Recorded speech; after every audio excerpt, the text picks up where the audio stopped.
So I served I went into the MTC July 31st, 2013, and then I got back the end of January, 2015. And then I started in Puerto Madryn. I went up and down a lot. So I started in Puerto Madryn. I went down to Rio Gallegos. Then I was in Comodoro, in Prospero Palazzo. And then I went down to Rio Grande, in Centro. And then I went back up and finished in Trelew. Our mission, my mission president liked to refer to it as like 4 missions chunked into one. So there was like the northernmost part, which is the Puerto Madryn and Trelew area. And that is, there are 2 stakes up there. It's a little bit different culture. It's warmer, so they have like more tourists that'll come through, especially in Puerto Madryn.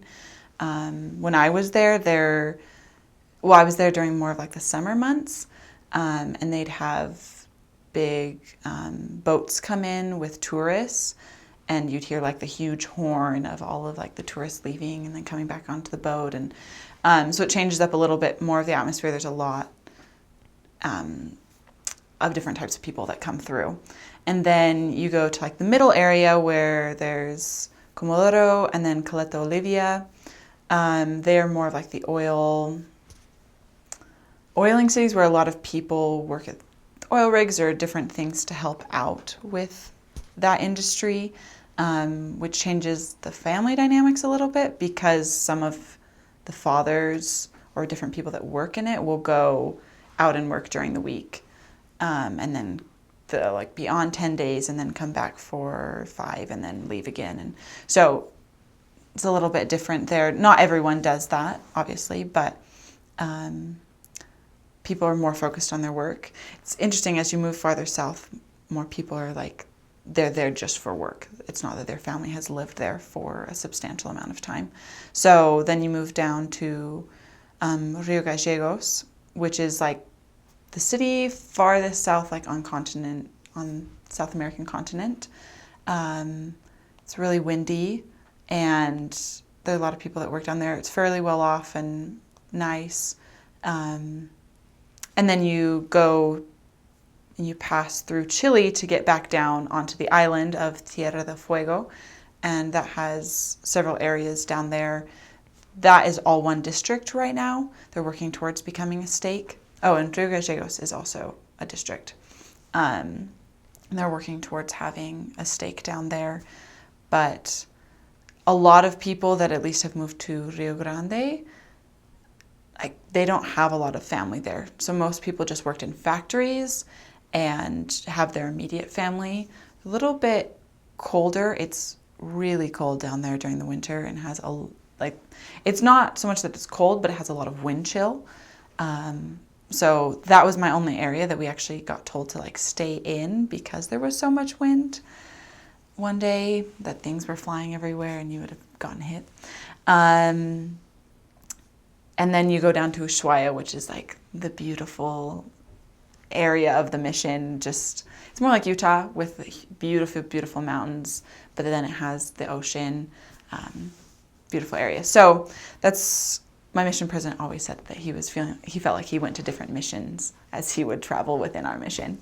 In all of those areas, there's a wide range of attendance. So there are like the stakes, and up in the north that have stronger wards that have a lot more like people going to church. But then as you move farther south, it varies. Like there's some wards that are really strong, like in Comodoro. I had one ward that was really strong, but I know there are some other wards even in that stake there that have very small attendance. But then you can go down to Rio Grande and there's some different branches that have like stronger attendance than others. So it varies a little bit. I want to say the smallest, or where was I?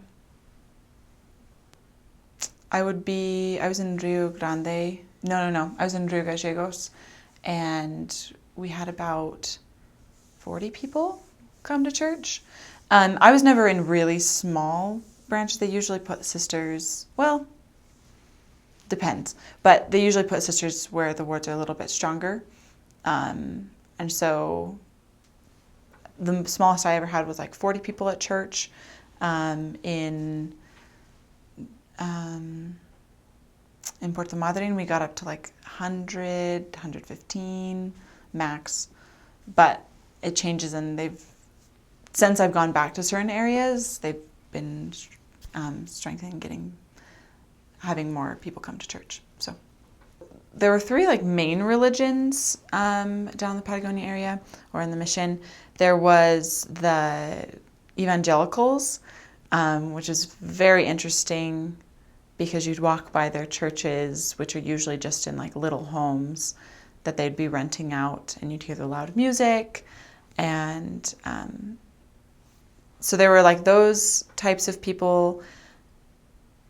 And then there were like the Catholics that most of them actually never went to like misa and like participated. They would go for holidays. But they, like, when you would talk to them, especially if they really didn't want to talk to you, they'd just tell you that they were Catholic and that they would go. And then you start asking them more about their attendance, and they're like, oh, wait, no, I actually only go during holidays or with special family events. And when they view their baptism as like the baptism. So it's very hard for them to accept that there would be a change or they need to be rebaptized. Same with evangelicals, actually.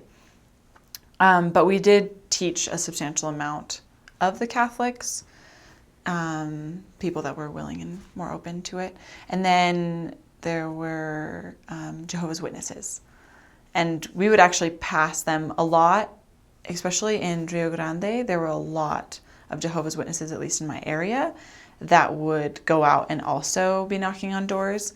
So people, when you would go to knock on doors, except there we would knock on doors, but the rest of the mission you'd actually clap when you get to, because there are like fences in front of their houses, so you would clap at the fence and hope that somebody would come. They would assume that you were Jehovah's Witnesses because Jehovah's Witnesses just kept making rounds and rounds, no matter if like they'd already been to an area and everyone had told them no. They were persistent. Admire that.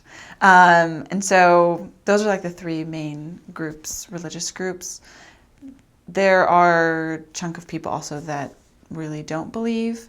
And even if they are Catholic, sometimes they don't really believe or understand who Heavenly Father is.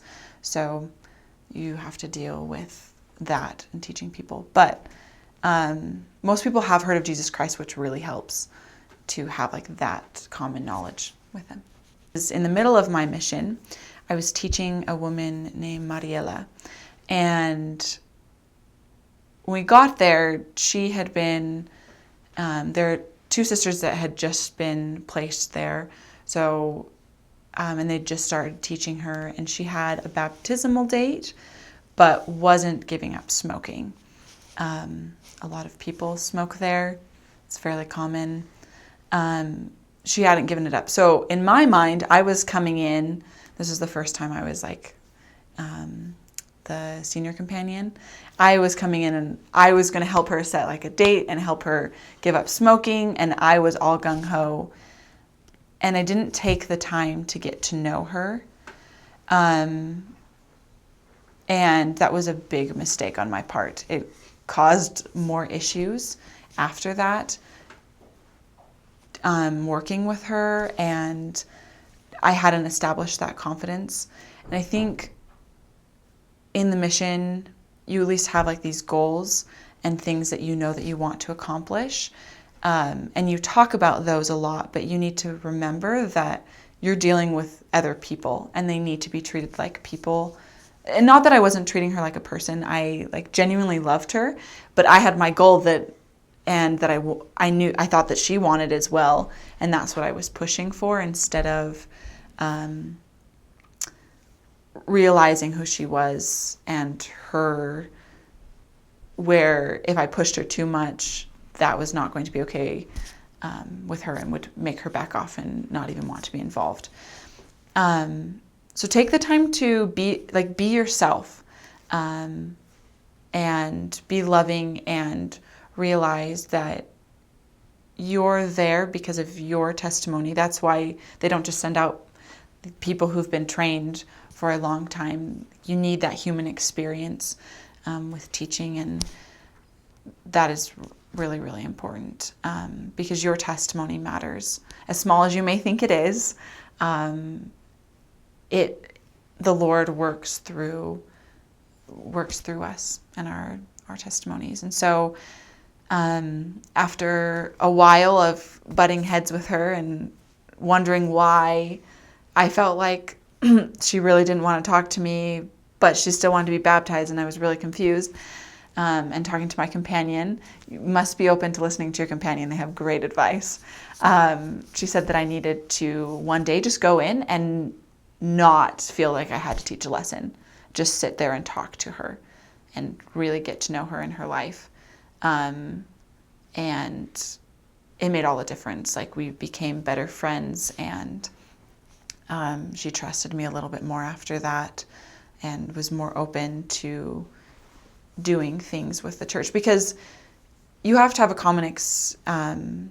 commonality for somebody to understand what you're saying. Some people are just willing and open and want to just hear about doctrine, but a lot of people, that hasn't been their experience to be involved with church, and therefore you need to come to a common ground with them. But it's the most incredible thing to be able to share your testimony with another person and see them changing and go through those hard experiences and grow. I know that I grew a lot after that experience, and so I think that would be very important. I would really focus on teaching with the Spirit, which I did do, but I know it made a huge difference, because you as a person are not going to know the struggles of these individuals. You are not going to, as much as you sit there and analyze and try to understand them, there's only so much you're going to know about them. And about the gospel as well, you're just learning. And so choosing to teach by the Spirit, to pray before you go into every lesson, to take the time in the morning to really study and prepare for those people. Even if you may not teach them during the day, if there's a huge possibility that you may not, still prepare for them and listen to the Spirit, because the Spirit, Heavenly Father, knows what these people need.